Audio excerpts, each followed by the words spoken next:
général là. Hein?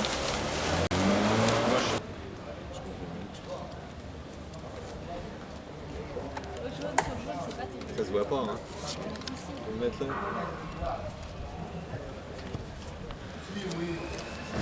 Vous pouvez nous expliquer ce qui se passe là présentement? On attend l'arrivée du Premier ministre ou d'être reçu par lui pour lui demander de répondre favorablement à la lettre de M. Huchon, président du Conseil régional, qui lui a demandé d'interrompre immédiatement les expulsions, c'est-à-dire aujourd'hui même. Parce qu'il y a encore des sans relogement.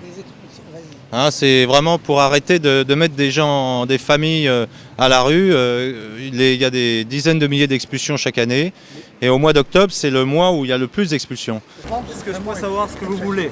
être reçu par le Premier ministre lui-même pour arrêter définitivement les expulsions à partir d'aujourd'hui et le relogement des gens qu'on risquerait d'expulser.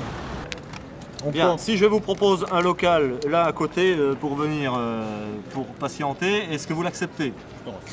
Non, non, reste Voilà, là. juste à côté, là, un local que vous Non, connaissez. non, non, on bien. reste là devant l'arrivée du Premier ministre. Ah bah oui. celui-là, oh, vous avez Attendez, vu. je vais vous en Avec donner c'était un. mes papiers de citoyen. Moi, j'ai un certificat de parrainage républicain.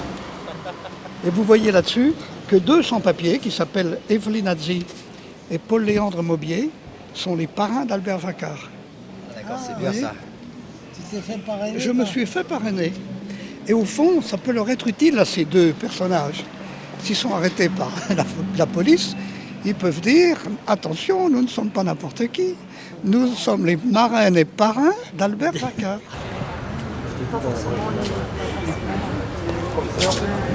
Le Premier ministre a mandaté M. Pellet pour vous recevoir si vous le souhaitez. Vous souhaitez être reçu, je n'ai pas d'autres réponses pour le moment. Bah, il est gentil, M. Pellet. Mais comme on sait que M. Jospin est à l'Assemblée, on imagine qu'il va rentrer ici et qu'on va le coincer quand il va rentrer là. Avouez qu'il a 10 minutes à consacrer aux milliers de personnes qui sont sans logis et qui vont être vidées. Il ne faut pas charrier quand même. S'il a du temps à parler... Monsieur le... Ah oui, vous l'appelez Monsieur le Premier ministre, moi je l'appelle Jospin tout court, parce que c'est un ancien membre de l'organisation trotskiste OCI, et il devrait se souvenir qu'il a été extrémiste de gauche dans sa jeunesse. Et que ce n'est pas son frère, c'était tous les deux qui y étaient. Et maintenant il est entré au Parti Socialiste pour faire carrière, il fait carrière, mais qui n'oublie pas les pauvres qu'il défendait au début de sa vie politique. Ils nous ont proposé un chargé de mission là, mais bon, on sait ce qui va se passer. C'est notre requête qui est faite au nom des dizaines de milliers de ménages là, qui sont expulsés de leur logement va finir dans un panier. Donc c'est pas nous, il nous faut quelqu'un qui soit en mesure de décider. Ne nous faites pas jouer un des chapitres de l'œuvre de Kafka où quand on veut voir quelqu'un, c'est toujours quelqu'un d'autre qu'on voit et puis le quelqu'un d'autre va transmettre.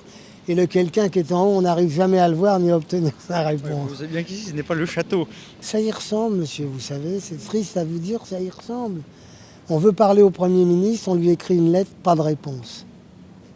C'est triste, il ne répond pas. Je dois vous dire en toute honnêteté que la droite répond mieux que la gauche quand on lui fait des demandes. Je ne dis pas qu'elle répond favorablement, mais elle répond.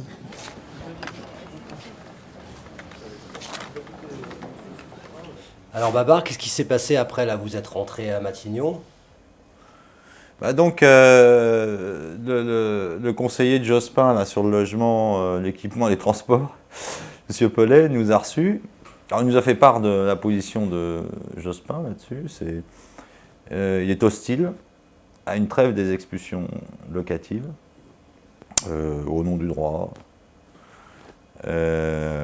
Néanmoins, bon, nous ont-ils dit, ils donneront instruction au préfet d'agir avec plus de discernement s'agissant de ménages démunis. Alors, il faut savoir que Jospin, lui, en fait, on a appris qu'il est sorti par une porte de derrière. C'est quand même assez marrant. Ah ouais, ça faut le dire. Et puis, il est rentré par devant, certes, mais Léon était justement resté pendant l'entrevue avec Pellet. Il était resté dehors, justement pour ça, pour surveiller l'arrivée de Jospin. Et donc, quand il est arrivé, il a bondi sur la voiture de Jospin. Il a commencé à lui poser des questions, mais il est passé à toute vitesse, quoi. Il a failli renverser le vieux. Hein. Bon, on peut toujours répondre dans ce genre de situation, une petite réponse, quoi. Oui, bon, écoutez, on va essayer de faire quelque chose. On est préoccupé par la question. Non, même pas. Voilà.